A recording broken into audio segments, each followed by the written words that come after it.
ये आकाशवाणी रायपुर है। छत्तीसगढ़ी समाचार बुलेटिन के संग संध्या तिवारी के जय जोहार। अब सुनो आज के प्रमुख समाचार। संसद ऑनलाइन गेमिंग संवर्धन और विनियमन विधेयक पारित कर दे है। मुख्यमंत्री विष्णुदेव साय आज ले जापान और दक्षिण कोरिया के 10 दिन के प्रवास में रवाना हो गए और आदि कर्मयोगी अभियान के तहत प्रदेश के 28 जिला के 138 विकास खंड में करीबन 1,33,000 वॉलंटियर्स बनाए के लक्ष्य रखे गए हैं। अब समाचार विस्तार ले। संसद ऑनलाइन गेमिंग संवर्धन और विनियमन विधेयक पारित कर दी है। इला आज राज्यसभा में घलो मंजूरी दे दे है। ये विधेयक ई स्पोर्ट्स और ऑनलाइन सोशल गेम्स ला प्रोत्साहित करे के संगे संग हानिकारक ऑनलाइन मनी गेमिंग सेवा, विज्ञापन और ओखर ले जुड़े वित्तीय लेन देन में रोक लगाए के बारे में हवय। एमा ये क्षेत्र के समन्वित नीतिगत सहयोग, रणनीतिक विकास और नियामक निगरानी पर एक ऑनलाइन गेमिंग प्राधिकरण की नियुक्ति के प्रावधान है। विधेयक के उद्देश्य मनखे, विशेषकर युवा और कमजोर वर्ग ला ऐसन खेल के सामाजिक, आर्थिक, मनोवैज्ञानिक और गोपनीयता संबंधी प्रभाव ले बचाना है। विधेयक में ऑनलाइन मनी गेम्स के पेशकश, संचालन या सुविधा पर पूर्ण प्रतिबंध लगाए के प्रावधान है। ऑनलाइन मनी गेमिंग ले जुड़े कानून के उल्लंघन करे में 3 बछर तक के कैद या 1 करोड़ रुपया तक के जुर्माना या दोनों के प्रावधान है। केंद्रीय इलेक्ट्रॉनिक्स और सूचना प्रौद्योगिकी मंत्री अश्विनी वैष्णव विधेयक पेश करत कहीने की ऑनलाइन मनी गेमिंग समाज भर एक खतरा बन गए है। उमन कहीने की ऑनलाइन गेमिंग के सेती कई जिन परिवार वाले मन ला आर्थिक तंगी के सामना करना पड़त है। उमन कहीने की ऑनलाइन मनी गेमिंग समाज भर गंभीर चिंता के विषय हवय। मुख्यमंत्री विष्णुदेव साय आज ले जापान और दक्षिण कोरिया के 10 दिन के प्रवास में रवाना हो गए हैं। रायपुर के स्वामी विवेकानंद विमानतल में पत्रकार मन ले गोट बात करत श्री साय कहीने की ओमन ओसाका वर्ल्ड एक्सपो में शामिल होके निवेशक और उद्यमी मन ले छत्तीसगढ़ के नवा उद्योग नीति के बारे में गोट बात करही। मुख्यमंत्री विष्णुदेव साय काली सूरजपुर जिला के तिलसीवा गांव में राखे के छत्तीसगढ़ रजत महोत्सव कार्यक्रम और किसान मेला के वर्चुअल शुभारंभ करीन। ए मौका में 211 करोड़ रुपया ले ज्यादा के विकास काम के लोकार्पण और भूमि पूजन करीन। मुख्यमंत्री सूरजपुर के नवा बस स्टैंड स्थित अटल परिसर में भारत रत्न स्वर्गीय अटल बिहारी वाजपेयी के मूर्ति के अनावरण करीन। कार्यक्रम में संबोधित करत मुख्यमंत्री कहीने की छत्तीसगढ़ राज्य स्थापना के 25 बछर पूरा होए के मौका में रजत जयंती बछर मनाए जावत है। मुख्यमंत्री ने जम्मू लोगन मन ले एकजुट होकर प्रदेश ला प्रगति के नवा ऊंचाई में पहुंचाए के आह्वान करीन। आदि कर्म योगी अभियान के तहत प्रदेश के 28 जिला के 138 विकास खंड में करीबन 1,33,000 वॉलंटियर्स बनाए के लक्ष्य रखे गए हैं। प्रमुख सचिव सोनमणि वोरा काली वीडियो कॉन्फ्रेंसिंग के माध्यम ले यह अभियान की तैयारी लेके जिला कलेक्टर मन के बैठका लीन और जरूरी दिशा निर्देश दिन। उमन कहीने की 6,650 आदिवासी बहुल गांव मन में ये अभियान के लक्ष्य प्राप्त करे बर आने विभाग ले घलो जरूरी सहयोग ले जाही। उमन कहीने की चिन्हित करे के आदिवासी बहुल गांव मन में जौन भी क्रिटिकल गैप हवय ओला ये अभियान में जिला स्तर में आदि कर्मयोगी, ब्लॉक स्तर में आदि सहयोगी और ग्राम स्तर में आदि साथी के माध्यम ले पूरा करे जाए के लक्ष्य निर्धारित करे गए है।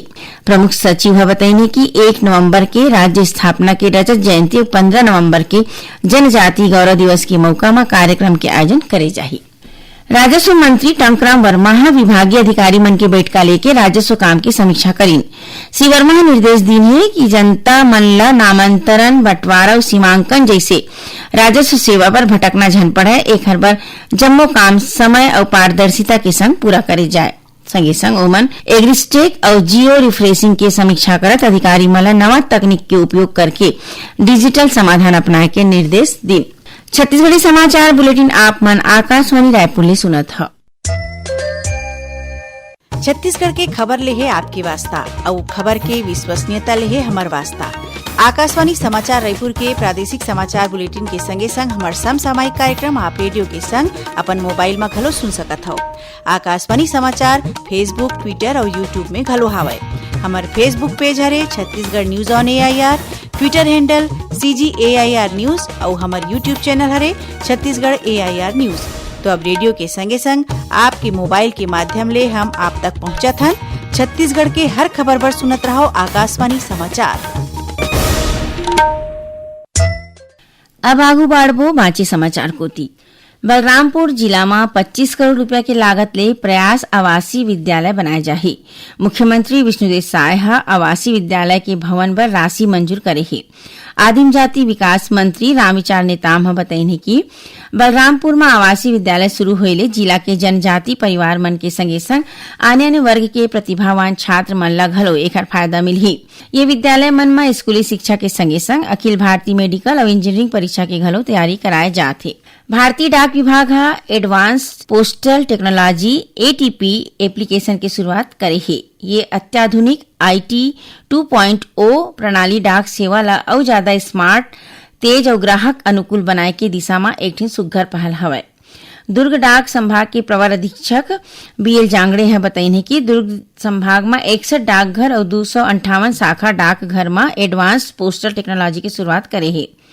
उमन कहिनी कि नवा एडवांस पोस्टल टेक्नोलॉजी के उद्देश्य डाक सेवा ला आधुनिक बनाना और ग्राहक मन ला सुघ्घर और पारदर्शी सेवा प्रदान करना है। उमन कहिनी कि अब एकर माध्यम ले नागरिक बिना पोस्ट ऑफिस आए अपन घरे ले online registry, speed post booking, money order booking जैसन सुविधा के फायदा ले सकही। आईआईएम रायपुर, आईआईटी भिलाई और एनआईटी रायपुर अब सिंगापुर के संग मिलके शोध और शैक्षणिक काम करही।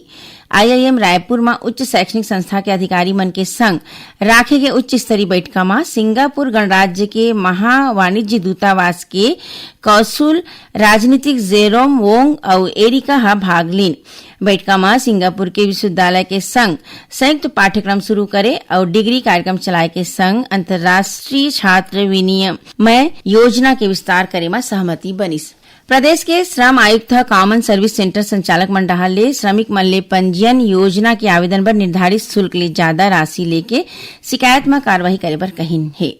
ये बारे में जम्मू जिला के सहायक श्रम आयुक्त, श्रम पदाधिकारी और सहायक श्रम पदाधिकारी मन ला चिट्ठी जारी करे है। चिट्ठी में कहे गए है कि कॉमन सर्विस सेंटर के माध्यम ले ऑनलाइन पोर्टल में श्रमिक पंजीयन आवेदन पर 30 रुपया और योजना आवेदन पर 20 रुपया शुल्क निर्धारित है। उन्हें उखर संज्ञान में आए है कि कुछ एक कॉमन सर्विस सेंटर संचालक मंडल ले पंजीयन योजना आवेदन करे बर श्रमिक मन ले 1 ले 1,500 रुपया तक के वसूली करे जावत है। श्रम आयुक्त निर्देश दीन है कि जम्मू कॉमन सर्विस सेंटर में पंजीयन योजना पर निर्धारित शुल्क के सूचना जरूरी रूप ले प्रदर्शित करे जाए। कोंडागांव स्थित भारतीय स्टेट बैंक और बड़े डोंगर के शासकीय उच्चतर माध्यमिक विद्यालय में साइबर जागरूकता कार्यक्रम के आयोजन करेगी। इस कार्यक्रम में निरीक्षक Saurabh Upadhyay online bullying, phishing और ओटीपी ले धोखाधड़ी के बारे में स्कूली लइका और लोगन मन ला जानकारी दीन। उमन लोगन मन ले अपन बैंक खाता और एटीएम पिन के जानकारी कोनो संग साझा नहीं करे बर कहिन। उमन कहिन कि कोनो भी प्रकार के साइबर ठगी होए में साइबर पोर्टल या साइबर हेल्पलाइन नंबर 1930 में शिकायत दर्ज कराए के संगे संग अपन तीर के पुलिस थाना या साइबर सेल जाके रिपोर्ट दर्ज करा सकत है। राज्य शासन ने मनेन्द्रगढ़, चिरमिरी, भरतपुर जिला में 220 बिस्तर के आधुनिक अस्पताल भवन के निर्माण पर 35 करोड़ रुपया ले ज्यादा के मंजूरी दे है। स्वास्थ्य मंत्री श्याम बिहारी जायसवाल कहिने कि जिला में अस्पताल भवन के निर्माण ले स्थानीय लोगन मन ला सुघ्घर स्वास्थ्य सुविधा मिल सकही। संगे संग मरीज मन ला गंभीर बीमारी के इलाज बर आने शहर ऊपर निर्भर नहीं रहना पड़ी। अब मौसम के हाल, प्रदेश में अवैया 24 घंटा के दौरान कतकोन जगह में हल्का ले मध्यम वर्षा होए या गरज चमक के संग छींटा पड़े के संभावना है। उन्हें कुछ एक जगह में गाज घलो गिर सकत है। मौसम विज्ञानी एचपी चंद्रा बताइन है कि उत्तरी छत्तीसगढ़ के 1-2 जगह में भारी वर्षा हो सकत है। आखिर में प्रमुख समाचार एक बार फिर। संसद ऑनलाइन गेमिंग संवर्धन और विनियमन विधेयक पारित कर दे है। मुख्यमंत्री विष्णुदेव साय आज ले जापान और दक्षिण कोरिया के 10 दिन के प्रवास में रवाना हो गए और आदि कर्मयोगी अभियान के तहत प्रदेश के 28 जिला के 138 विकास खंड में करीबन 1,33,000 वॉलंटियर्स बनाए के लक्ष्य रखे गए है। एक संग छत्तीसगढ़ी समाचार बुलेटिन यही सिरावत है। जय जोहार।